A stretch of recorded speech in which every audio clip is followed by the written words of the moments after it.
This is Faux-Authentic History.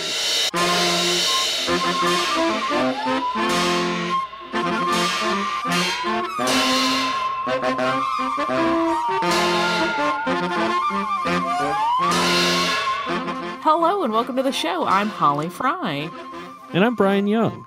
And Brian, we recently had a really lovely opportunity to do our first live show.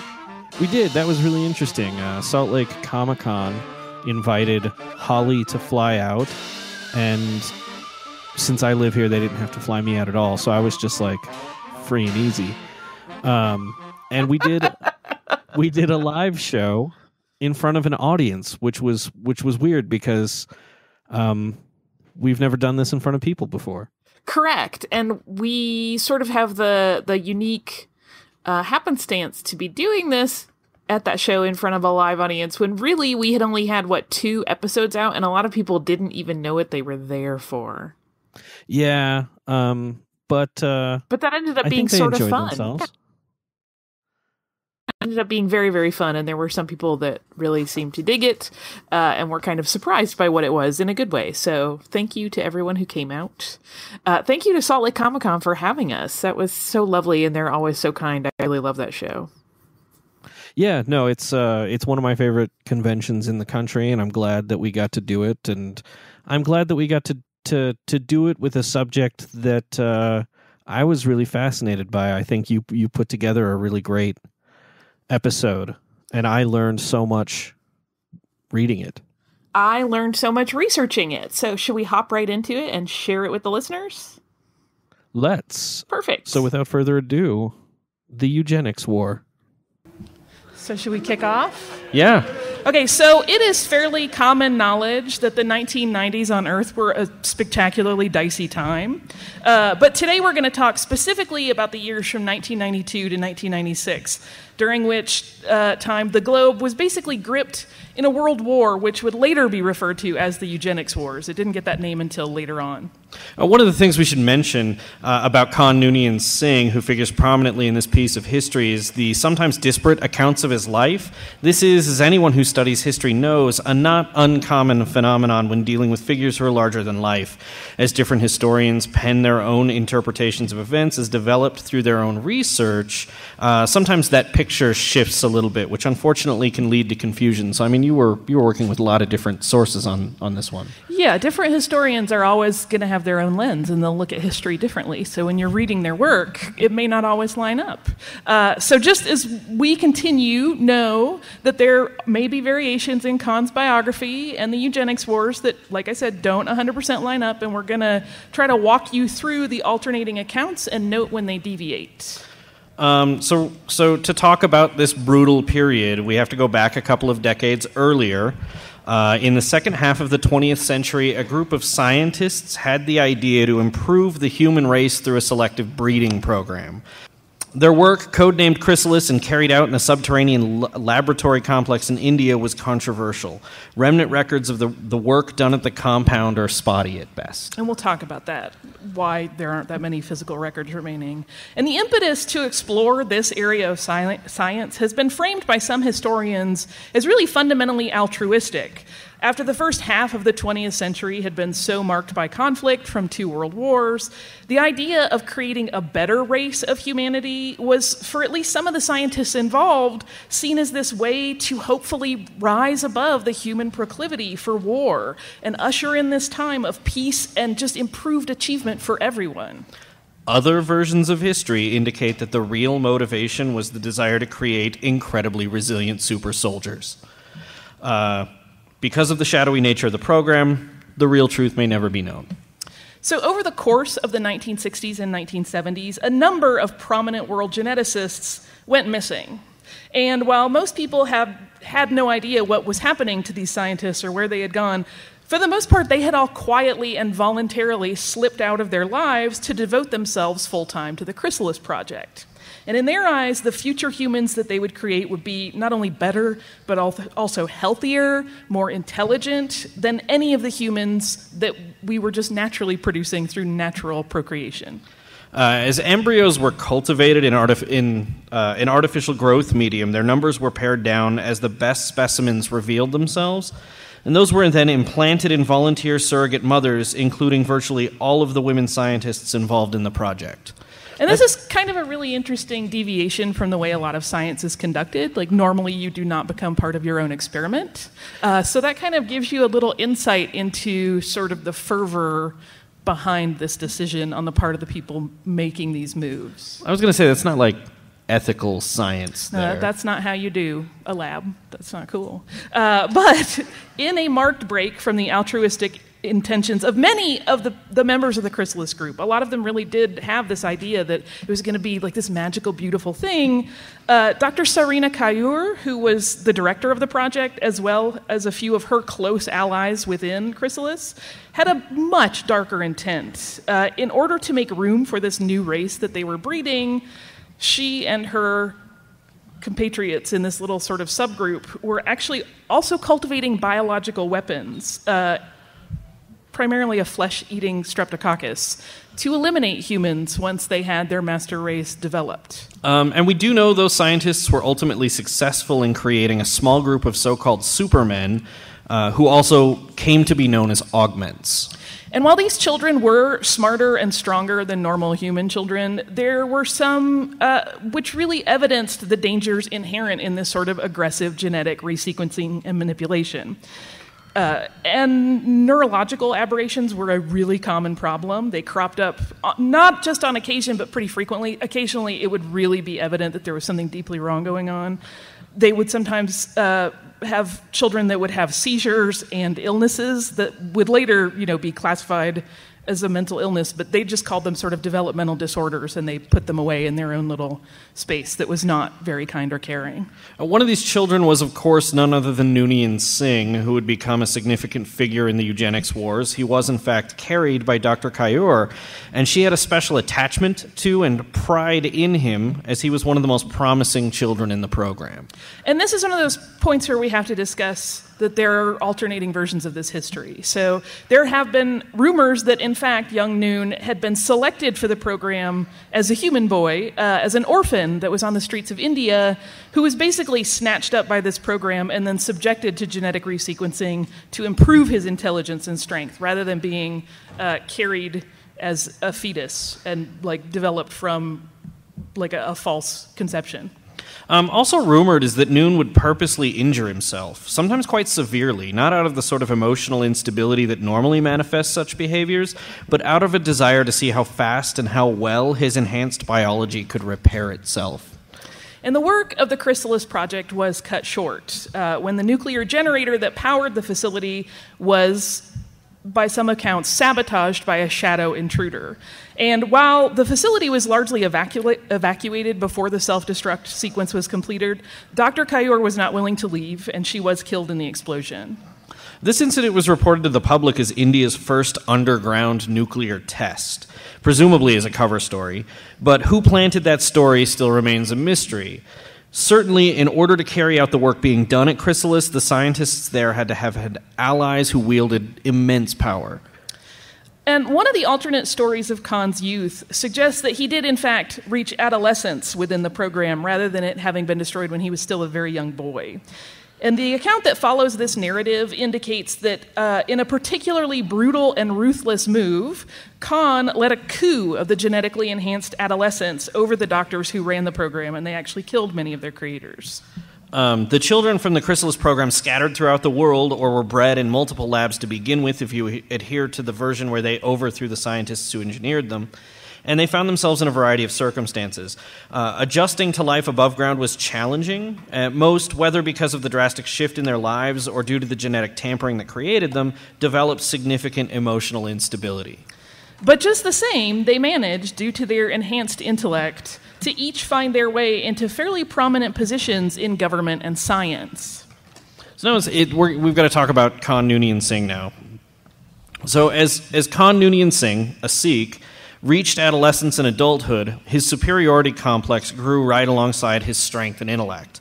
He was working on his engineering doctorate at age 14, just at around the same time Indira Gandhi was assassinated by her own Sikh guards. And this anti-Sikh sentiment that surged during this time was really troubling to the teenage Singh.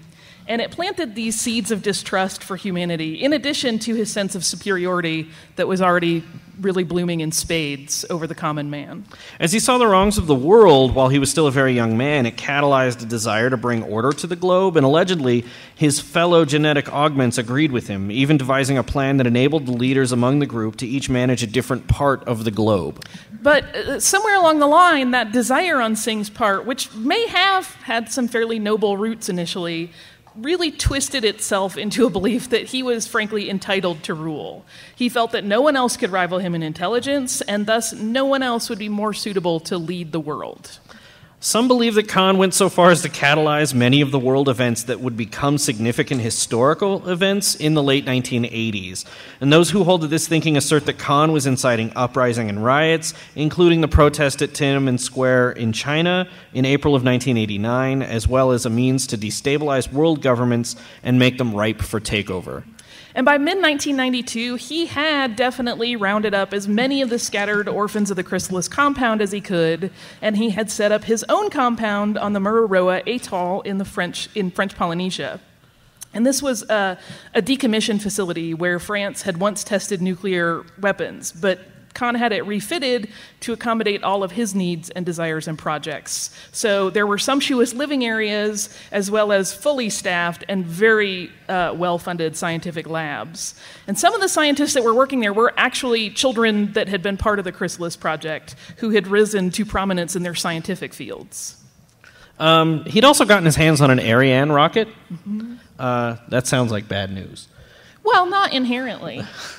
So while that type of hardware was normally used to launch satellites, Khan's intentions were far different.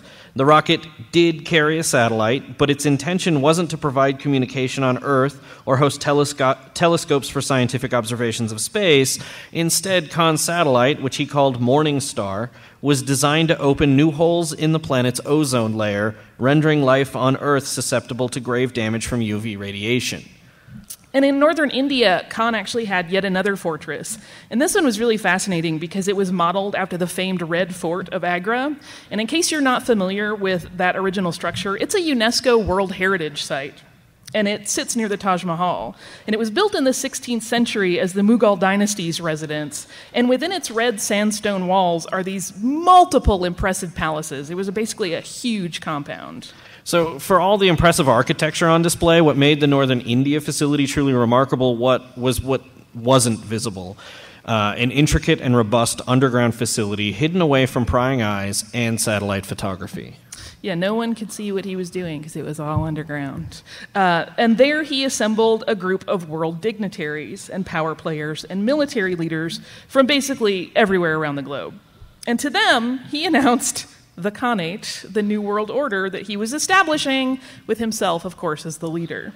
And by this point, he had already amassed a great deal of power in India and then spread that power into other parts of Asia and well into the Middle East.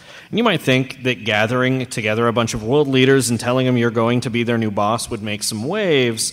You'd be right. Almost immediately, there were protestations, but Khan quickly quelled them through brute force, instructing his bodyguard to assassinate the first who'd stood to vocalize dissension. It's a really effective way to do it. Not so cool. Some Michael Corleone stuff going on there. Yeah, like exponentially huger. That's a word today. The rest of the attendees that were now in terror were locked into the meeting hall where they had been assembled, and they were told in extremely clear terms that Khan had allies throughout the world, and all of them were all too willing to quiet any problems in much the same way as they had all just witnessed. As an additional incentive, the Morningstar satellite was demonstrated for the dignitaries. Khan used the technology to expand the hole in the ozone layer over the Antarctic.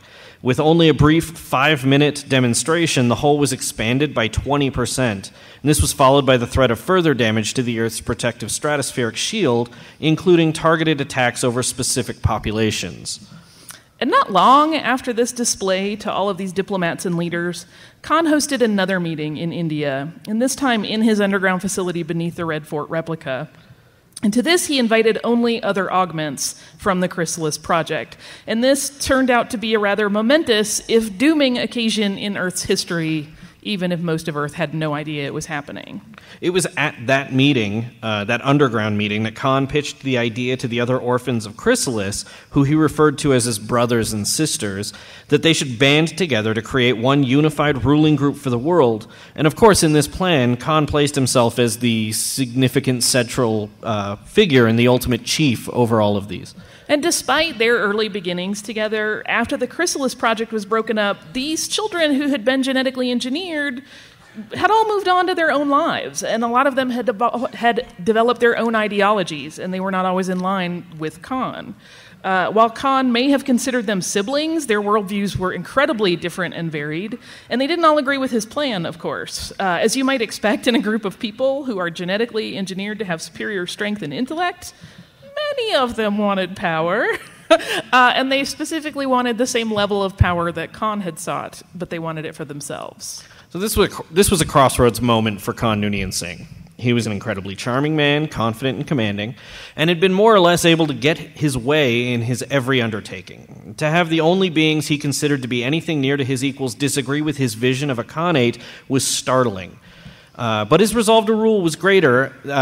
His resolve to rule was greater than his solidarity to his fellow augments. He decided that war, even against his so-called siblings, was the only course of action. Yeah, this is one of those things that I liken to, we have all had that friend or person in our lives who just succeeds at every damn thing they do, and then that one failure just rips a hole in their psyche and makes them completely insane and untrustworthy. Not that he was especially trustworthy to begin with, but we've all sort of seen that psychology play out. So imagine that on a much bigger scale with a person who already has a lot of power and is really smart and devious. And while he very seriously considered ratcheting the war up right there and then by activating the Morningstar satellite and aiming for one of his brethren's home countries to expose all of those people to extreme UV radiation that would kill them, he did think the better of it. But just the same, lines had been drawn in the sand at this point, and he saw all of his Chrysalis brothers and sisters from that point on as in one of two categories. They were either with him or they were against him. Now, in an alternate version of this announcement of the power grab, Khan was actually putting this plan before world powers, having already created a plan with his fellow enhanced siblings. They allegedly even went as far as to use warheads to destroy key cities as a show of strength. Humanity, not so fond of that idea. And according to the reports that support this version of Khanian history, what followed was a scourge. All of the augments that had placed themselves in key positions of power throughout the world used a combination of both natural leadership and brute force to take over 40 of Earth's nations. That's a lot. It's a whole lot. So looking at the Khanate, Khan looked into not just genetic engineering, but full-on cloning as he worked on his plan for world domination. Presumably, he felt that replication was a more efficient way to propel the augment's move for power rather than engineering each embryo individually.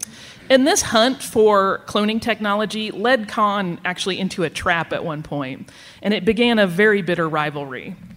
So while he was meeting with a contact who had claimed to have scientific data on cloning embryos, Khan was actually caught in an engineered earthquake that sealed him temporarily underground. And this event had been orchestrated by another augment who was not interested in the future that Khan had envisioned for the world. The story would have ended there had Khan not survived, but of course Khan survived the deception and was eventually dug out of the rubble that had trapped him by a number of his loyal followers. And when he realized that the plot against him had also killed many innocent people in India, Khan became resolved to seek justice. And this is where I will interject my theory that I think it wasn't so much that he was resolved because he cared so much about the common man. He just really liked having something to legitimize his anger and power moves. I think that's a reasonable read into that. Yeah, but we can't know for sure. As Khan became more engulfed in his ideology of world domination for his loyal augments with himself at the center of it all, he also grew increasingly chagrined at the resistance that his obviously superior ideas were being met with. He was particularly irritated that the people of India, who he felt he had been very vocal about protecting, had started to turn against him. While Khan had, for a time, been lauded by the people for his interest in global reformation, his vendettas against dissenting augments and those who knew his origin and were fighting against his efforts to control the globe, all of which was secret from the general populace, had taken his time and resources away from the populace he claimed to protect. He became resentful of any questioning of his intent or methods, and the people of India grew progressively angrier, sowing seeds of yet another revolution. But he still really wanted revenge for that whole earthquake situation, again claiming because it had claimed so many lives in India, but probably just because it made him feel weak for maybe the first time in his life.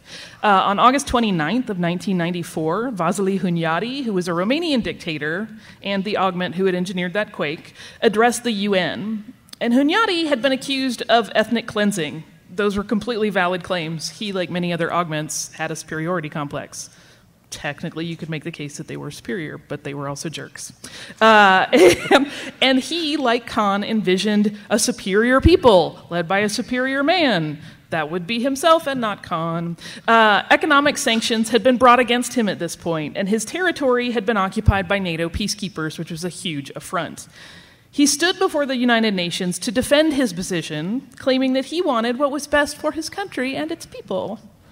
But Khan took advantage of the public appearance to pump sarin gas into the venue.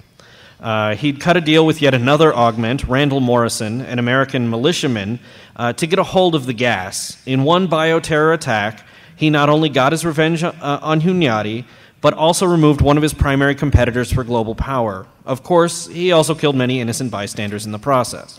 That's where I get in that whole, oh yeah, you really care about all those people that got killed, except when you're doing it. Have some sarin gas. Yeah, it's delicious. And remember that flesh-eating streptococcus that we talked about earlier that Dr. Sarina Kayur was developing during her time at Chrysalis? This also factored into Khan's plan. He was approached at one point by a man named Donald Archibald Williams, and he had been one of the doctors that actually survived that chrysalis explosion. And Dr. Williams explained to Khan the bacteria's nature. He had not known about it before he was approached by this doctor. So not only was it incredibly destructive to humans, but it had no effect on the children engineered in the chrysalis labs. Dr. Kayur had been very careful to ensure her scientifically created progeny were all immune to the bacteria, and Dr. Williams had preserved a sample of the bacteria, which he was willing to part with for a price. So Khan, being a gentleman willing to take an opportunity, put Williams to work right alongside his scientists, testing the streptococcus on one of the chrysalis augments. True to the claims made by Williams, Dr. Kayur's strain of the bacteria had no effect on the subject. So once that test was complete, Dr. Khan, that sounds great though, Khan, who was very efficient and ruthless, eliminated Dr. Williams permanently. He used the very bioweapon that the doctor had brought to him, and he instructed his underlings in the lab to then prepare massive quantities of this airborne streptococcus, since he had already proven it didn't work on augments, sure did work on humans. Working to hedge his bets further, Khan also began to amass nuclear weapons. Despite concerns raised by even his most trusted fellow augments, Khan insisted that his assortment of weapons, nuclear, bacterial, and satellite-based atmosphere-destroying, were all necessary if he was to form the world into its best possible incarnation. Some of the chrysalis augments, and kind of in a super badass all-women team, even went so far as to attempt a sabotage mission on Khan's facility on the Mururoa Atoll. And there were significant losses on both sides of this surprise conflict. And as the team advanced on the labs where the bacterial agent was being manufactured, one of the scientists on the project deployed the agent. And when the pathogen had no effect on the members of the strike team who had survived the gunplay that had happened on the beach and outside the facility, it became apparent to Khan's people that they were being attacked by fellow children of Chrysalis. And Khan was away from the facility when the attack occurred, but he felt backed into a corner by the affront and instructed his scientists to launch the missiles they'd already loaded with the bacterial agent. So he was 100% ready to destroy the human race rather than risk any of the other augments gaining power or face the possibility that he would not himself eventually take full global control. But before those missiles could launch, thankfully, the strike team on the island detonated a nuclear device. I know it doesn't sound like we should be thankful, but trust me. That destroyed everything. It was written up in the press, however, as the French government resuming nuclear testing at the facility. Meanwhile, the unease in India had grown, and the people who'd once welcomed Khan as a ruler were engaged in uprisings and protests. Many of the people within Khan's palace, once entirely loyal, had left him in the midst of the growing political unrest.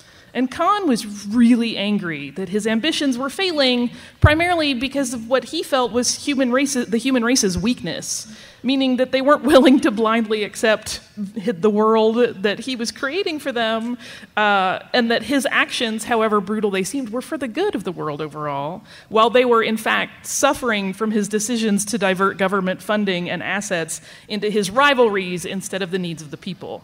The variation on the story that suggested the augments were unified from the start indicates that after they seized most of the globe as a unified team, then they began to fight amongst themselves. In this narrative, Khan comes off as much more benevolent, happy to rule his own territory, where he improved the life of people by leaps and bounds. Meanwhile, his fellow augments destroyed the planet physically and economically in a series of selfish power grabs. He comes off looking like such a good guy. It starts to feel like Khan propaganda that he himself might have spread. Oh yeah, he's a gem in that version. He's like relaxed and groovy. I love everybody, you guys. Which we know is not true. And this version of the story indicates that non-enhanced human scientists actually found a way to biologically target augments. Which is kind of interesting if you look at it from the point of view of a historian, that regardless of which version you're looking at, there's still always something about that biological division of humans and augments that creates eventually the end of the situation. So it's, again, in this version, the augments were targeted for their biological differences rather than the other way around, as is reported in some of the older documents. Regardless of whether the enhanced breed of men and women were in biological danger or were simply politically exhausted by the lack of cooperation from humans, we know for certain that they left the planet on a ship called Botany Bay. And by the time the Eugenics Wars ended, it's estimated that as many as 30 million lives had been lost in the conflict, and Earth was left in a state of devastation and slowly rebuilt once the destabilizing enhanced beings took off. So as we mentioned at the top of the episode, the historical records of Khan are based almost entirely on recollections of various people. There's not much hard evidence, so the story is portrayed in different ways depending on who the source is. And one of the truly unique aspects of all of this intrigue and ambition and maneuvering is that for the most part, it was all cloaked in the guise of more standard world conflicts. That's why we weren't reading about this in the news in the 90s. Revolutions and uprisings have always been part of the human condition, and so that's how all of these events were viewed at the time. It didn't occur to anyone that these seemingly disparate happenings were all orchestrated by a group of genetically enhanced superhumans in a tug of war for world domination. So what we now recognize as the Eugenics War looked, at the time, like a globe in turmoil created by an assortment of completely unrelated events. And it wasn't until much later on the timeline that we figured all of that out. But that's the Eugenics Wars, and there ends the history lesson. Yeah, now we can just talk about Khan. Sure, who doesn't want to? Well, I think the chest. It's the plastic one. The Nehru jacket. I'm all over it. The rich Corinthian he leather. He was a very dashing gent. I mean, I see why people would follow him. No? No, I can't you look say. So incredulous. I wouldn't kneel before Khan. You don't know that. Because you only know him as it's like anything we look at in history. When you'd probably be like, I wouldn't follow Napoleon. You might have at the time. I think I probably might have followed Napoleon. See, you never Napoleon's know. one of those conquerors where it was like most of the places he came to conquer, they were happy about it because he left like democracy and freedom in his wake. Whether they asked for it or not. Well, isn't that what we do? I'm not arguing that point.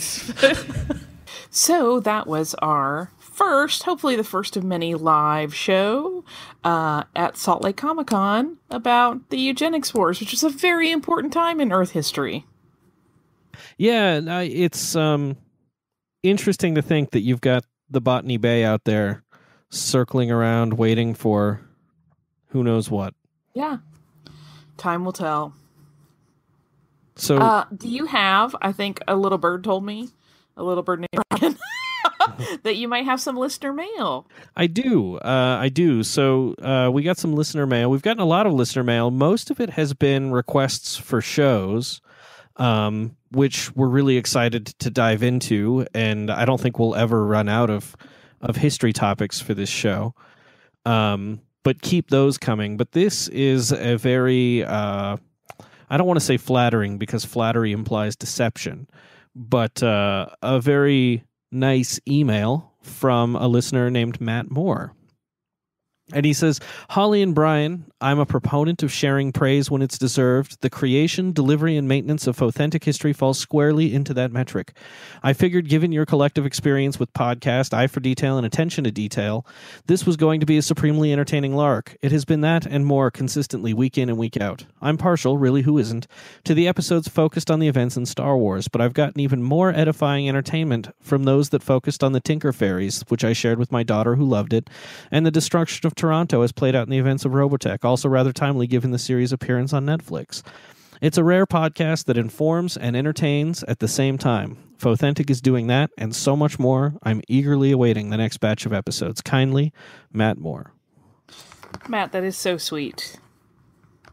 Yeah, I mean, if you want to email us and say such nice things to us, we will happily accept that. But you don't have to. That feels... I'm the worst at receiving any sort of praise. It's so sweet, but it does make me feel a little uncomfortable. I'm like, you're so nice. I don't know that I'm those things you just said. But I am glad that he's enjoying it. Yes. Decidedly so. Yes. So if you want to get a hold of us and you want to send us some mail, you can go to fothentichistory.com and send us messages through our contact form there. And that would be the best way to get a hold of us. Holly, where can people find you otherwise? I am on le Twitter at Surliest Girl. That's probably the easiest way. And you can find me at Swankmatron. And you can find Fothentic History on Twitter at Fothentics and on Facebook at facebook.com/Fothentic History. And like I said, please visit fothentichistory.com. And wherever you decide to listen to the show, feel free to leave a review if you like it. Indeed. So I think that's it. So until next time, everyone, Holly, thank you for doing this episode with me. Likewise, Brian, you're always a delight. Sure. Okay, so that's the